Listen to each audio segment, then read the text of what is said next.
નમસ્કાર ગુજરાત, સ્વાગત છે આપનું આજના તાજા સમાચારમાં।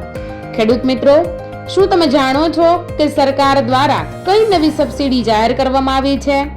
શું તમને ખબર છે કે આજના માર્કેટ યાર્ડમાં કયા પાકના ભાવ આસમાને પહોંચ્યા છે? આજના આ ખાસ વિડીયોમાં આપણે વાત કરીશું ખેડૂતોને સીધી જ અસર કરતા એવા 40 મહત્વના સમાચાર વિશે, જેમાં ટ્રેક્ટર, સબસિડી, સોલાર પંપ યોજના અને રેશન કાર્ડને લઈને આવેલા નવા નિયમોની તમામ વિગતો તમને મળી જશે। જો તમે હજુ સુધી અમારી ચેનલને સબસ્ક્રાઇબ નથી કરી તો અત્યારે જ કરી લો, જેથી સરકારની એક પણ યોજના તમારાથી છૂટી ન જાય। તો ચાલો સમય બગાડ્યા વગર શરૂ કરીએ આજના મુખ્ય સમાચાર। જામનગરમાં 2.80 કરોડની સરકારી જમીન પચાવવાનું કૌભાંડ, 3 આરોપી ઝડપાયા। 66 પ્લોટના વેચાણનું હતું કાવતરું। ગુજરાતમાં બેવડી ઋતુ વચ્ચે માવઠાનું સંકટ, ફેબ્રુઆરીના અંત સુધી વારંવાર પલટાશે વાતાવરણ।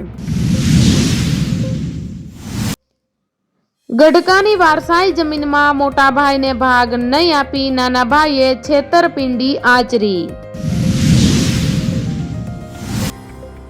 રીવાબા જાડેજાએ વડાપ્રધાન નરેન્દ્ર મોદી સાથે કરી ખાસ મુલાકાત। પતિ રવિન્દ્ર જાડેજા સાથે દિલ્હીમાં સંસદ ભવન ખાતે પીએમ મોદીના લીધા આશીર્વાદ, મુલાકાતને ગણાવી ગૌરવની ક્ષણ। મુંબઈ અમદાવાદ હાઈવે પર ભયાનક અકસ્માત, આંતરરાષ્ટ્રીય શૂટર સંભાજી પાટીલનું કમકમાટી ભર્યું મોત। 2027 સુધીમાં 99% નોકરીઓ થઈ જશે ગાયબ, માત્ર આ 5 કામ જ કરી શકશે માણસો, એઆઈ એક્સપર્ટની ગંભીર ચેતવણી। અમદાવાદ ઈસનપુરની કેમિકલ ફેક્ટરીમાં લાગેલી આગ કાબૂમાં, કેમિકલનું ગોડાઉન ભડકે બળ્યું। કમલમમાં ગયેલા સરકારી કર્મચારી નોકરીમાંથી રાજીનામું આપીને ભાજપનો ભગવો ખેસ ધારણ કરી લે કોંગ્રેસ।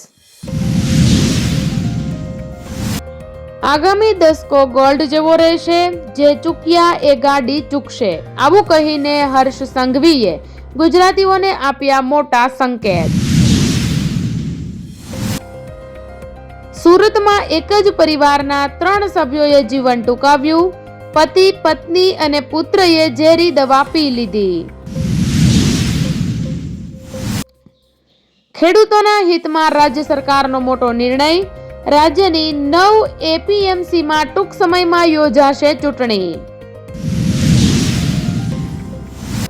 2027માં માંગીલાલ પટેલ 11,000 મતોથી ધારાસભ્ય બનશે, રમેલમાં ધૂણતા ભુવાજીનો દાવો। સુરત વેપારીને ડ્રગ્સ કેસમાં ફસાવનાર ચિરાગ ગોટીની ધરપકડ, રિવોલ્વર બતાવી ધમકાવતો વિડીયો વાયરલ।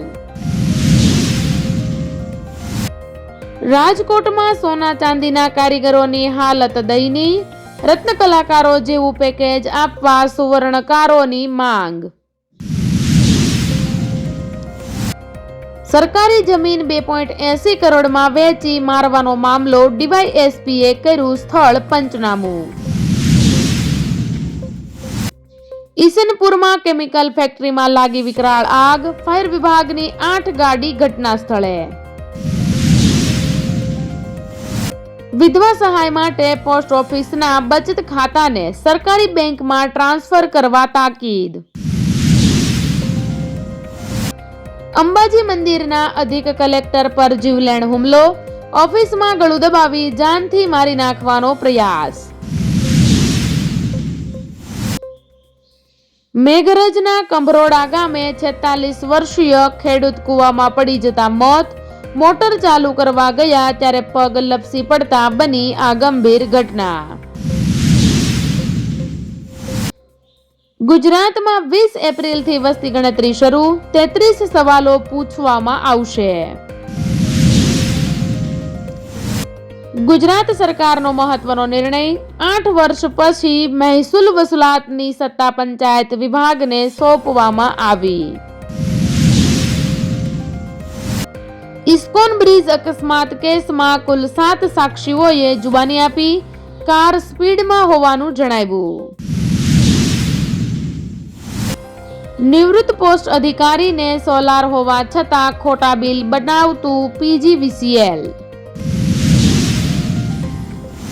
રાજકોટના તત્કાલીન રેલવે અધિકારી પર ઈડીનો ગાળ્યો. ભ્રષ્ટાચારના નાણાં પત્નીના નામે કર્યા હતા. તિહાડ જેલમાં સરેન્ડર પહેલા ભાંગી પડ્યો રાજપાલ યાદવ. કહ્યું, મારી પાસે પૈસા નથી. રડતા રડતા જણાવી વ્યથા.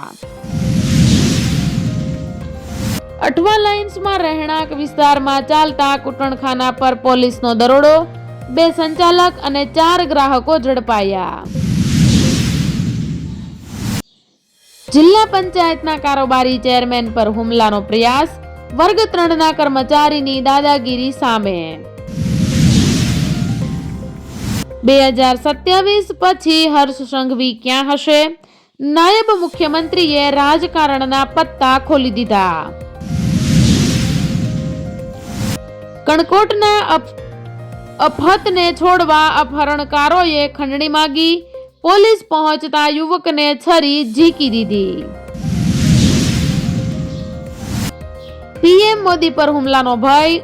ઓમ બિરલાએ અપ્રિય ઘટના રોકવા લીધો ઐતિહાસિક નિર્ણય. ભાજપની મહિલા સાંસદોની કડક કાર્યવાહીની માંગ.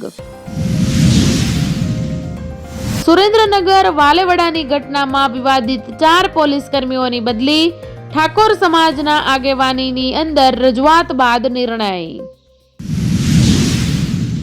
રાજ્યમંત્રીની રજૂઆતથી મેઘપર બોરીચીની ગટર લાઇનની યોજના માટે સરકાર દ્વારા અપાઈ મંજૂરી. અંબાજીના અધિક કલેક્ટર મંદિરના વહીવટદાર ઉપર પૂર્વ પ્રિન્સિપાલ મોદનાથ મિશ્રા દ્વારા જીવલેણ હુમલો. માર્કેટ યાર્ડમાં ખરીફ સિઝનના છેલ્લા દિવસો. નવી શિયાળુ આવકો શરૂ અને પખવાડિયામાં આ આવકો વધશે. નલ સે જલ યોજના કૌભાંડમાં 7 કર્મચારીઓ તાત્કાલિક અસરે સસ્પેન્ડ. વેતન પણ અટકાવાયું. જાપાનના વડાપ્રધાન સનાઈ તાકાઇચીને ચૂંટણીમાં મળી ઐતિહાસિક જીત. ચકચારી ઇસ્કોન બ્રિજ અકસ્માત કેસ. તથ્ય પટેલ સામે વધુ એક સાક્ષીએ આપી જુબાની. ભાવેશ ઠાકોરને ફંગોળાતા જોયા હતા. અમેરિકાથી ગુજરાતીઓને ડિપોર્ટ કરવાનું યથાવત. નવા વર્ષમાં ઘણા પાછા આવ્યા. 12 ફેબ્રુઆરીથી ફરીથી બેંકોની હડતાલ. ગુજરાતમાં 15,000 કરોડના વ્યવહારો ખોરવાય તેવી શક્યતા. બઢતીનો અસ્વીકાર કરનારા 50 શિક્ષકોના પ્રમોશન ઓર્ડર રદ. સિનિયોરિટીને થશે અસર.